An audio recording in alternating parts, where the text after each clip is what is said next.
Hello everyone, we're on question 9 of paper 2 from November 2024. It says the diagram shows two congruent regular 9-sided polygons. Show that ABC is not a square. Okay, so I think this is quite a nice version of this sort of question, to be fair. So there's various ways we can do it. We could either work out the interior angle directly, or we could work out the exterior angle of the regular polygon and use that. So that's how I've decided to go. So basically in our polygons here, our regular 9-sided polygons, we have got these exterior angles like this, okay? And the exterior angle is 360 degrees divided by the number of sides. And when you work that out, that is 40 degrees. So that means that each of these little exterior angles here are 40 degrees. Now, the interior angles here are given by 180 degrees, a straight line, take away that 40 degrees. So the interior angles are all 140 degrees in this regular nonagon, 9-sided polygon. So they're all 140 degrees like that. Okay, which means that over here, this is 140 and this is 140. Now, we know that angles round a point add up to make 360. Okay, so if we do 360 degrees, take away 140, and we take away another 140, the answer is 80 degrees. So this angle here, ABC, is 80 degrees. And because that is 80 degrees, then this quadrilateral cannot be a square. So that's how we would do question 9. Question 10. Use algebra to solve these simultaneous equations. You must show all your working, and they've decided to give 4 marks for it, which is nice. So that's good. So we get 4 marks for this one. So let's have a look then. So what I've decided to do is to eliminate the x. So I've times both sides of the first equation by 6 and both sides of the second equation by 4. So let's look at this first equation. 6 times 4 is 24, 6 times 5 is 30, and 6 times 20 is 120. Let's times this equation by 4. 4 6s are 24, 4 times 7 is 28, and 4 times minus 57 is minus 228. I'm going to subtract these two equations from each other. So 24 take away 24 is nothing. Minus 30 take away another 30 is minus 58. And 120, this bit here you have to be careful. So it's 120 minus 228. So because we've got two minuses, they come together to make a plus. So that, I think, is where students could make a mistake. So when you do that one, take away that one, two minuses come together to make a plus. So it's actually 120 add 228. So it's 348. Then divide that by minus 58 and we get that y is minus 6. So now let's write down either one of the equations from the start. I've chosen to write down 4x minus 5y equals 20. And we're going to sub in y is equal to minus 6 here. So 4x minus 5 times by minus 6. A minus times a minus makes a plus. So 4x add 30 is 20. Take 30 off both sides and 4x equals minus 10. And then divide by 4 gives us x is equal to minus 2.5. And of course, if you've got time, you could check that in the other equation. So you could check in 6x add 7y, and when you put in y is minus 6 and x is minus 2.5, you should get minus 57. And that's just a little check so that you know that you're definitely on track for that one. But that's how you do question 10. What's next? Question 11. Describe fully the single transformation that maps triangle A onto triangle B. Now, the way that I would do this is I would draw some lines going through the vertices, all the way, just a big long line like that, going through this one here and going through this vertex here. And you should find that they all cross over at some common point here. And the point that they cross over is the center of enlargement, okay? So that's fine. So we've basically got, how many marks have we got for this one? Only 2 marks. Okay. So the first mark is for saying the word enlargement. So we've got an enlargement. Now, I know it's a bit weird because it's not enlarging, is it? It's reducing.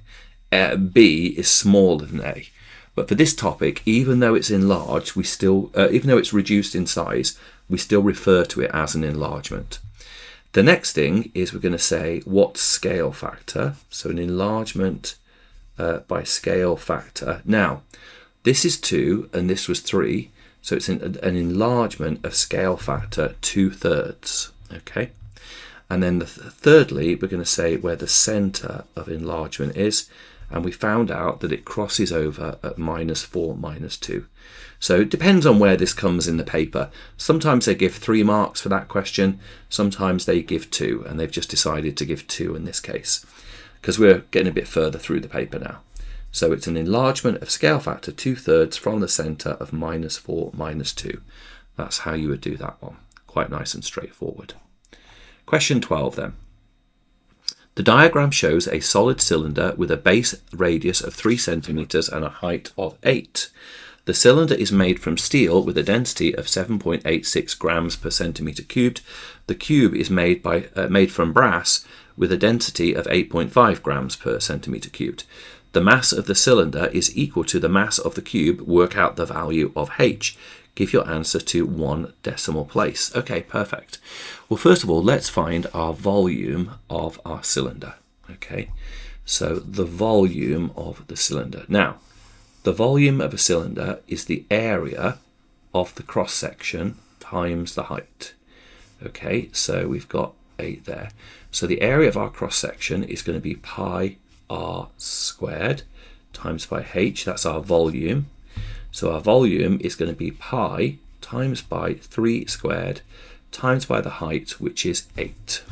So let's work that out. Okay, so that's going to be pi times by 3 squared times by 8 is going to be 72 pi, which when we turn that into a decimal is going to be 226.19467. Okay, so that is our volume there in centimeters cubed of our cylinder. Right, that's good. Now let's have a look. What else do we know? We know it's time for that little triangle thingy-me-bob that we have very often in science.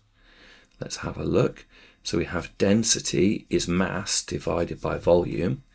So therefore mass is equal to density times volume, because if you cover over the mass, then it's going to be that one times that one. So the mass of our cylinder is going to be the density, which we're told is 7.86 grams per centimeter cubed, times the volume, which we've just calculated to be 226.19467. So let's work that out. So there's the answer still in my calculator. I'm going to times that by 7.86. Okay, so that gives me 1777.890. So the mass of the cylinder is 1777.890. Okay, so that is grams. So that's our mass of our cylinder. Now, the mass of the cylinder and the mass of the cube are the same. So let's now turn our attention to the cube. Okay. Now, we know that for our cube, density equals mass over volume using our triangle here. We know the density, we're told that in the question. We're told that's 8.5. We know the mass is the same as the cylinder. We've just worked that out. So that's 1777.890. Okay. And we've got the volume here, which we don't know. Now, when you've got something equals something over something like this, you can swap these two things over. So I can write this as V is equal to 1777.890 divided by 8.5. And that's going to give us an expression for the volume of the cube. So if I divide that by 8.5, I get 209.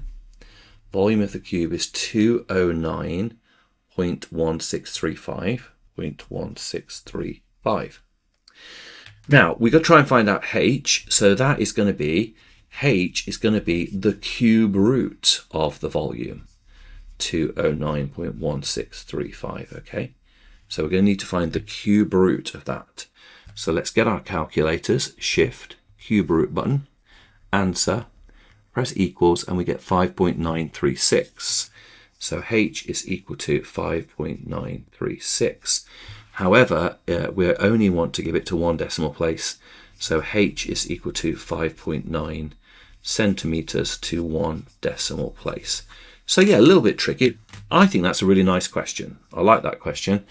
Nice and fair, tricky ideas, but a good question of its type, I think. So quite a nice question on density there. Okay, what's next? I think I'll pause it there and carry on this next question in the next video. Thanks for watching. I hope you're finding these videos useful. Remember, if you're finding them useful, if you could like and subscribe to the channel, that's going to help me keep on making more videos moving forward.